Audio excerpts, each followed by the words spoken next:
And now, from the CFTK-TV studios, this is Open Connection with your host, Robert Pictou.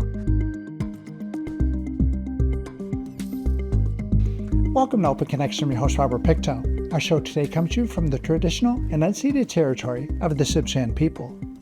Adolescence is an exciting time, but it is also a time where peer pressure, boredom, risk-taking, and the need to fit in become important factors in a teenager's life. On today's Open Connection, we open our archives to bring you this story from 2001.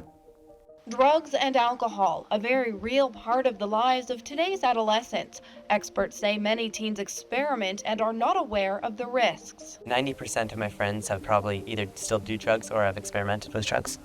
And how many of those 90% do it on a regular basis? 85. I'd say 80 to 90% of my friends do drugs or alcohol on the weekends on a regular basis. Pot, acid, ecstasy.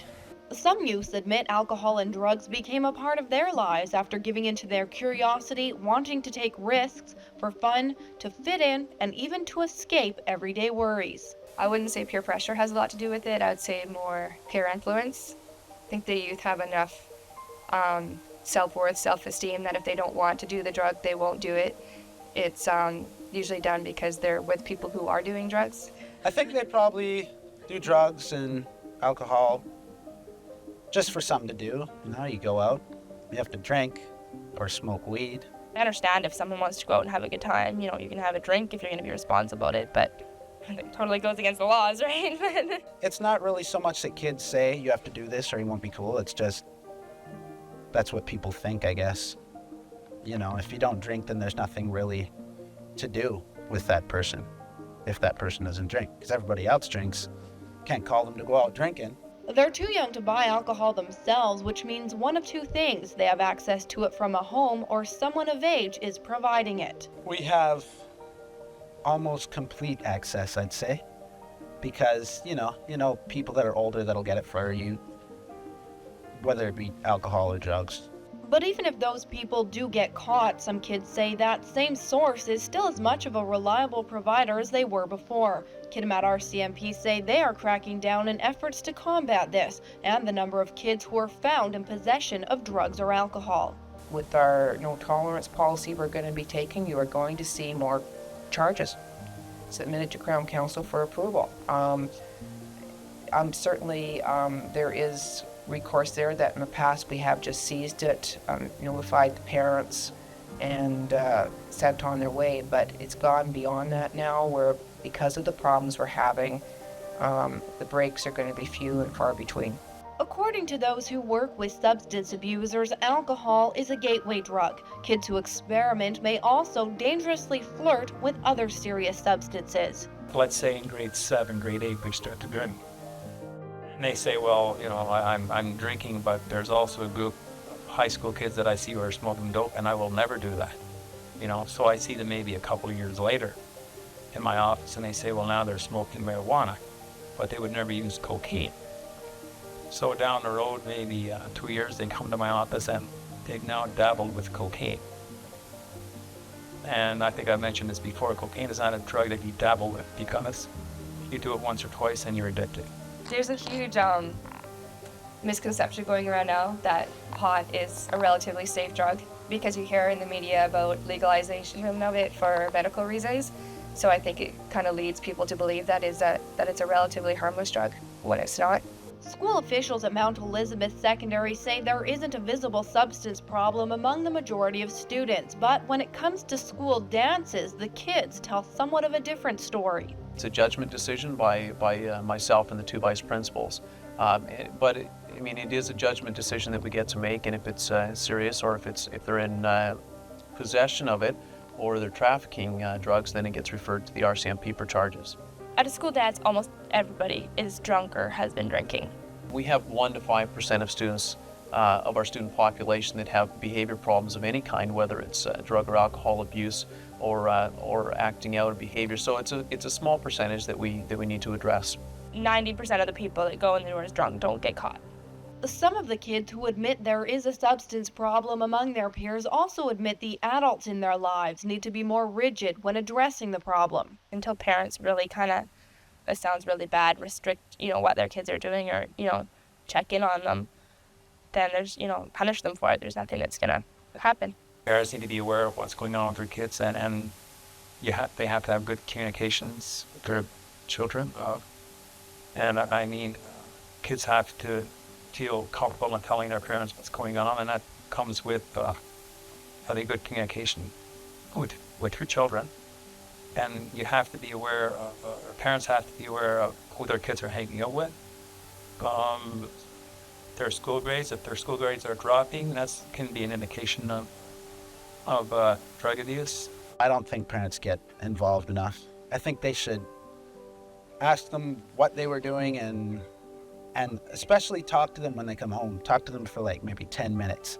If they're acting strange, then they should ground them for a month. With all the choices kids already have to make in their lives, professionals who work with youth every day say increasing awareness could be the key to prevention. And although youth getting into trouble may be more visible, this doesn't necessarily mean the numbers are growing. I wouldn't say that it's increased or decreased. I think our awareness around the problems have increased though, so we're probably more aware of youth who are using. Open Connection will be right back after these messages. And now, from the CFTK-TV studios, this is Open Connection with your host, Robert Pictou. Thank you for staying with us. Nutritionist refers to a broader category of professionals that help people eat healthy, whereas dietitians are nutritionists with specialized trainings. All dietitians are nutritionists, but not all nutritionists are dietitians. Let us return to the archives with Flo Shepherd. A recent report by the Dietitians of Canada shows the cost of eating in BC is on the rise. The October report puts the Northwest region on the top as the most expensive region to eat in British Columbia. The study consisted of gathering 66 basic food item prices in different communities. I think a big thing that came out of the report is that the problems around food insecurity, so people not having enough food, good quality food to eat in an appropriate manner for them, is that there isn't enough money, rather than not having skills in terms of being able to shop correctly or budget their money. When you look at solutions to that, a lot of people think that food banks are the solution, when in reality they're a stopgap measure. That doesn't mean we shouldn't support food banks, but the reality is that they will not fix the problem. According to the report, the cost of food in BC has increased by $360 a year, yet social assistance rates remain unchanged. Heather Campbell, a 20-year-old single mother of a 3-year-old, has been on social assistance for a year and says each month it's a struggle to eat, let alone healthy. A lot of the times you can only pay your bills half or, worry about them next month or, starve this month. So, it's hard for some people out there, and I really think the government needs to look at how they're spending the money and the way all these families are living up here, because it's sad. Well, we're seeing an increasing number of families needing help just to get through that little extras in there before their child tax credits come in or their social assistance comes in. They just need a little extra help getting through there, so that's where we're kind of trying to direct our attention to there. And the people that are working but just need to have that little extra. Campbell says she's been to the local food bank a few times when needed. You try and struggle getting, most of the good food groups and the fruit for your kids and stuff, or buy a lot of flour and bake stuff, which is another way about going about it for breads and stuff. We try and we manage, which is good. A blueprint for eating healthy is Canada's Food Guide to Healthy Eating. And if you look at that, it has 4 major food groups, and those are grain products, vegetables and fruit, milk products, and meat and alternates. And what we would say is that about 75% of your food choices should come from the first 2 food groups, which are the grain products and vegetables and fruit. According to the report, here's a breakdown of cost for each food group. Vegetables and fruit with 31% of the cost, meat and alternatives with 26%. Milk products 19% of the cost, and grain products at 15%. and 9% for sugar, condiments, and baking supplies. The Terrace Food Bank says it does the best it can to provide a balance of food groups to people. More wanting the food there, whereas we are concerned more with the value of the stuff that's going in there. It isn't always instant there and stuff like that there. So we try our best there to put in something that will sustain a couple meals into each bag. I think that if you plan ahead and think about sort of what you're going to serve in the next week or 2 weeks, do a grocery shopping list for that, and go to the store with your list and shop according to it, that's a great way to save money. So when you think of planning, you want to think that you're planning to avoid waste, because thrown away food is wasted money. Other tips include buying from a local farmer's market for in-season food and use resources provided such as fishing licenses and hunting to cut the cost of meat and alternatives. Campbell says she has learned ways to stretch her dollar. Buy a lot in bulk, like your sugar and your flour and your meats, and package it up and freeze it. I find doing that helps you, have separate meal packs for dinner or stuff, and bagging stuff up or freezing your sauces and your casseroles and stuff. I find that works as well. So you're not running out on those groceries. You've always got extra in the freezer. I believe we're going to see an increase in the next coming months there of people utilizing the food banks there, as not wanting to, but in essence having to. Open Connection will be right back after these messages. And now, from the CFTK-TV studios, this is Open Connection with your host, Robert Pictou. Welcome back to Open Connection. To be able to teach effectively, the coach must have an in-depth understanding of the sport, from the fundamental skills to advanced tactics and strategy. Coaches may have experience playing, but not all former athletes make good coaches. Let us return to the archives to highlight some area coaches. Experts say being active in sport, be it recreational or competitive, individual or team, helps build a balanced lifestyle. And there's a vital group of people who make these opportunities possible. We call them volunteers. It doesn't matter where you drive or where you shop or where you work. Volunteers are impacting you, and if you started erasing those from the picture, I think you would go from being a colorful picture to a black and white picture. One of these volunteers is Bonnie Karen. She coaches the senior girls volleyball team at Houston Secondary School. There's no other coaches, and she just volunteers her time, and it's nice how she can work with the girls and teach them, work with us and teach us new things. Well, I've always helped in previous years a little bit with the volleyball team. I have 2 teenage daughters, and I work in an elementary school all day, and I like working with the older kids. So as you all look at the camera and say the halves rule. 3.5 laps, sprint 3 to blue line.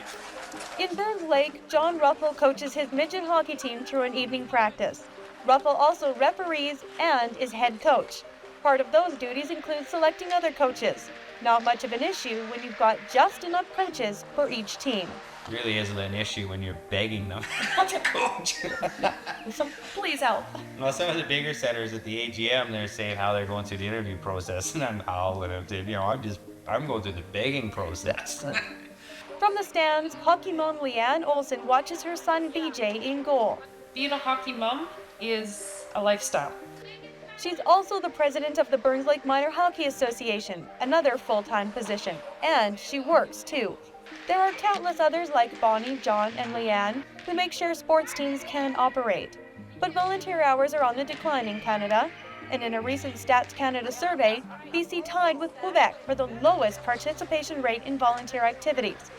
Without a coach, there was no junior boys volleyball team in Houston this year, and while Burns Lake Hockey has coaches for all of its teams, the need now is for referees. When you lose 2 or 3 of your senior refs and you don't have enough young guys coming up, it's really tight this year. We only have a couple guys that can do the older kids, so we're kind of worried about even hosting our bantam and a midget tournament this year. As athletic director, I think recruiting coaches is the biggest challenge, and sometimes we can't have teams because we don't have coaches. But we're having quite a bit of luck this year, and just got to try really hard and try to convince people that it is worthwhile, because it really is. Houston Secondary needs one more basketball coach to give it a full slate of teams this year. Teachers who are coaching talk about what it means to the teams and to them.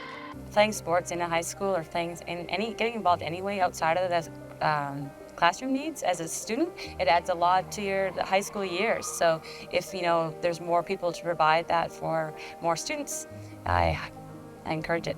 We just get something to do twice a week, and they get to play on a team and learn all about the different team sports, and they just get to be a part of that and get to make good friends. I get the satisfaction of seeing kids happy. I get the satisfaction of seeing them improve skills, grow up as individuals, become more self-confident and more self-assured. Which side? Of course, it's not fun and games all the time. Sports volunteers can put in long hours and spend a lot of their own money getting to events.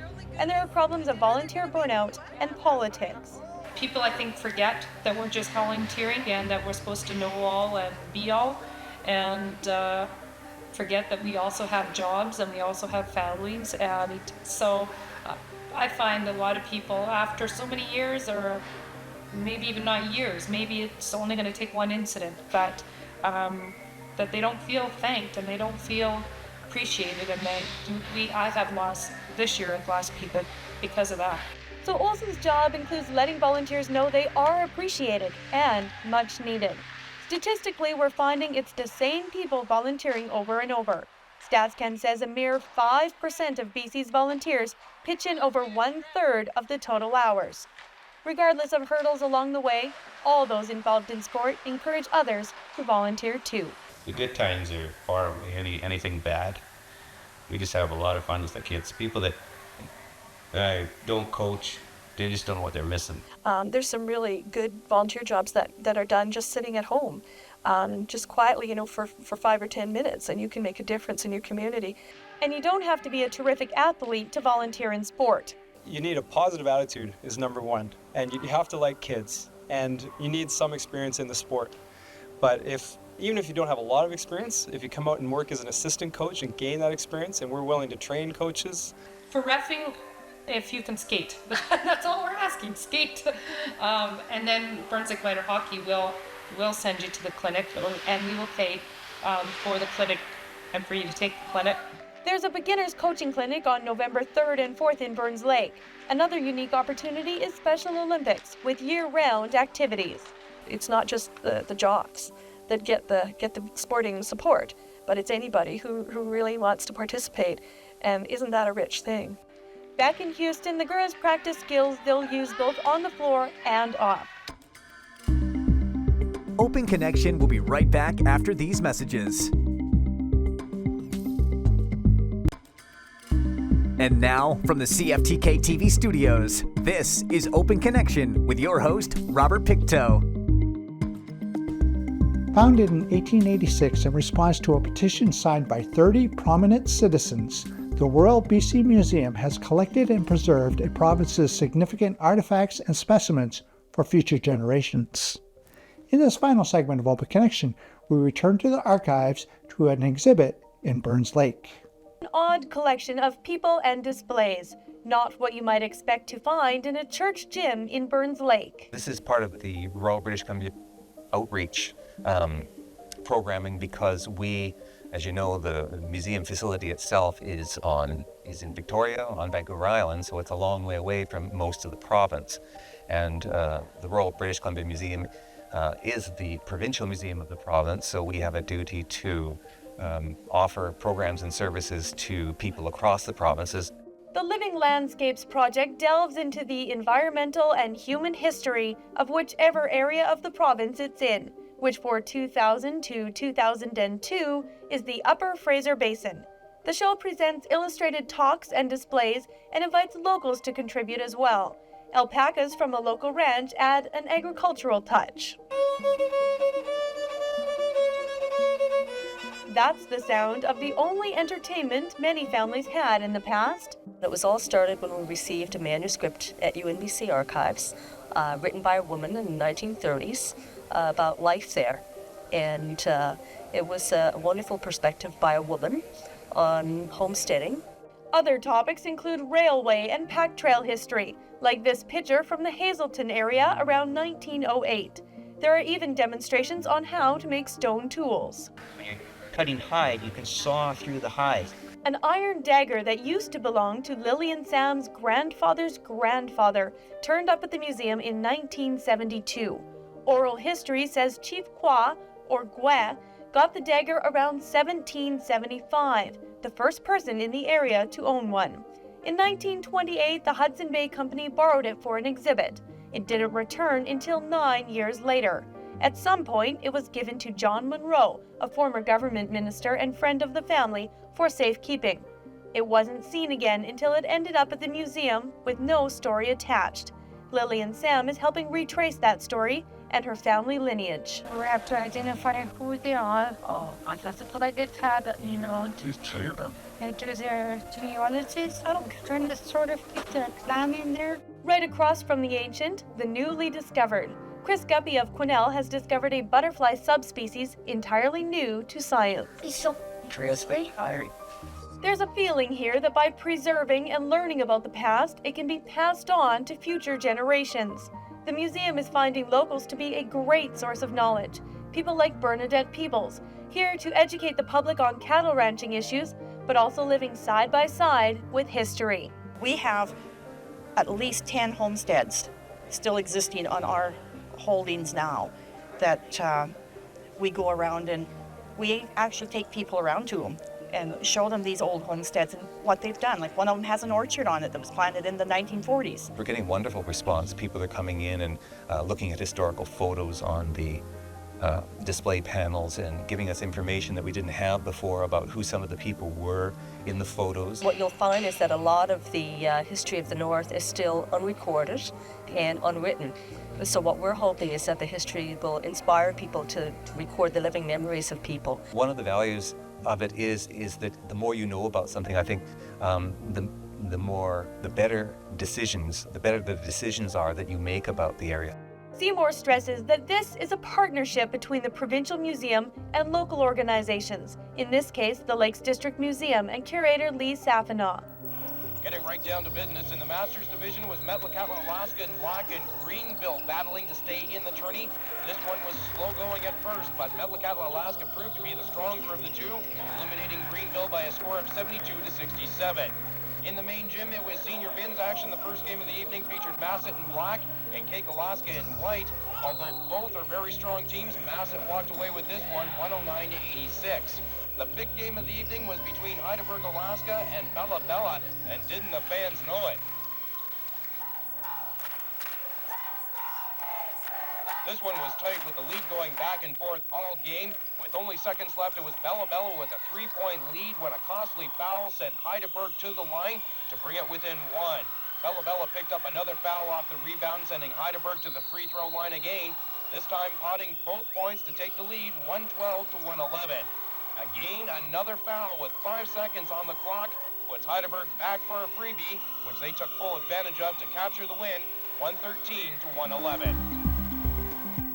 Thank you for joining us for this episode of Open Connection. The greatest distance in the existence of man is not from here to there, but the connection from his mind and heart. If we can conquer that distance, we can soar like an eagle and realize our immensity within. I'm Robert Pictou.